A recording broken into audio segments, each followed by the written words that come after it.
Okay, so what I'm going to do now is I'm going to show you the Fluid Mask tool. Basically, Fluid Mask is a tool for removing backgrounds from images. Now, there are a couple of ways of doing this already in Signlab, but Fluid Mask is a very, very quick and powerful way to do this. And can save you a lot of time editing graphics. So what I'm just going to do is I'm going to import an image. And what I want to do here is I have an image here, and what I want to do is I want to take out the subject here, the little chameleon here, from this image and just put him into a generic pet shop sign that I have here beside me here. Okay, now Fluid Mask is included or can be included with Signlab.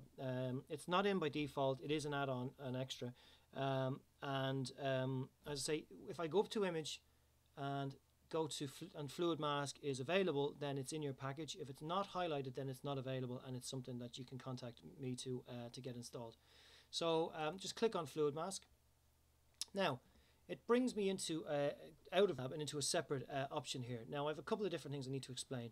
First of all, down the bottom here, what's happening is it's actually scanning the edges of the material at the of the image at the moment, and what will come back in a second is a preview. Now what I've got here basically is it's detected the edges of the background images here and grouped them together by edge and by color. So this helps it. This is what helps the software to actually take out this background as we go along. Now a couple of things over here. I have a navigator which allows me to zoom in, zoom out, and to have move around the image and have a better look at the image. Underneath it then as well, I've got an edge finding here. Now what you can do is you can make your the program more aggressive in how it finds the edges or less aggressive. Now what I recommend is, at least for the first couple of times that you use the software, to just leave it at default and allow it to do it. As you become familiar with the tool, you can look at the more advanced settings like that. Now,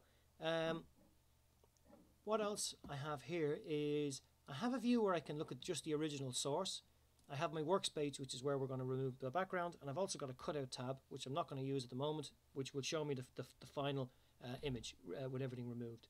Now, I've also got here my tools. Now I'm not going to concentrate on too many of these. I'm just going to show you the brush tools.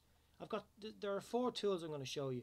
2 for keeping parts of the image, and 2 for removing parts of the image. Now the first 2 are your keep exact brush and keep local brush. Now the local brush, what that does is that will scan areas of the image that are grouped together under similar colors and remove them in a big section. The exact brush will only remove exactly what you click on and you tell it to remove. And I'm just going to show you that for a second. So I'm just going to click on that. I'm going to keep my default brush width, and here's my brush width up here, but I'm going to keep this. I'm just going to draw just a line along the bottom here, and as you can see, it's only going to remove, and the red section, which is the stuff that will be removed, is only along the bottom. Now if I change that to the delete local brush, and I just draw around our little friend here, now what will happen is it'll remove areas of similar color. Now I'm just going to fine tune this a little bit more by just tweaking this in, and don't forget and don't worry, I suppose, if you make a mistake, there's also an undo brush up here, okay, or an undo tool up here. So let me just go back to my remove tool and take out some of this and some of this. Click here and just get in here. Now, okay. So what I've got is, and just to show you as well, let me just zoom in here and have a little look here. Now you can see this here. It's got in really close to the edge of the image, so I can really get in there and get it very close. So it's good. This is going to give me a nice finish here. Now again, you can set your tolerances and you can play with those to allow you to take more away or to leave more, but I'm pretty happy with that. Now let me just zoom back here. Now one thing I have left, fit screen. Now okay, I've left in here some sections that I would want to remove, okay, and I'm going to just take out one of those. Now again, that brush is way too big. Let me just take that brush down, and if I just click in here, it will take out that section. And let's do this guy here as well, and I'm going to leave this and leave this, but I'm going to do that deliberately because we'll come back to that in a moment. Now let me create my cutout here. So what it does is it will remove the sections that I've highlighted in red, and everything in blue that you see here is removed. Now the reason blue is used, and I can change that if I want, It's just so it stands out, just so you can see what's been removed. Now notice this is still here, this section here is still here, and I've actually got a little artifact down here as well, which I'll remove in a moment.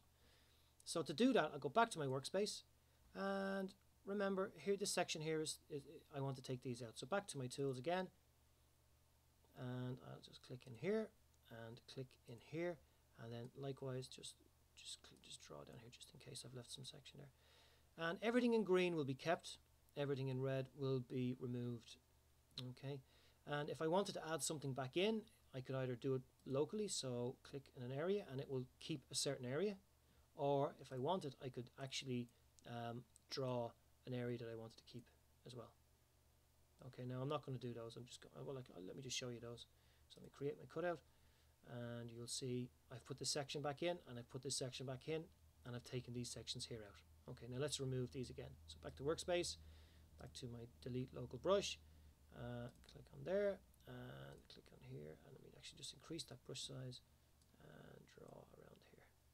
Okay, now so let's go back and look at my cutout again, which is create cutout. And now we should have, very simply, the image that we want. So when I'm happy with this, I go File, Save and Apply. We'll actually send it back into Signlab. Now, you can also use this, there are modules with Signlab for white and transparency and that type of thing, but basically speaking, most versions of Signlab probably won't have this option, and if you do or don't, if you don't, well, you won't need to worry, but if you do have it, then just say no, click OK. Again, click OK here.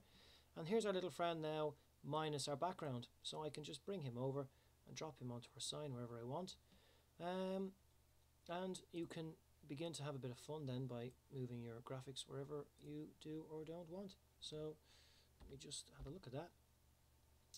There we go. There's our pet shop sign. And that's it. That's Fluid Mask.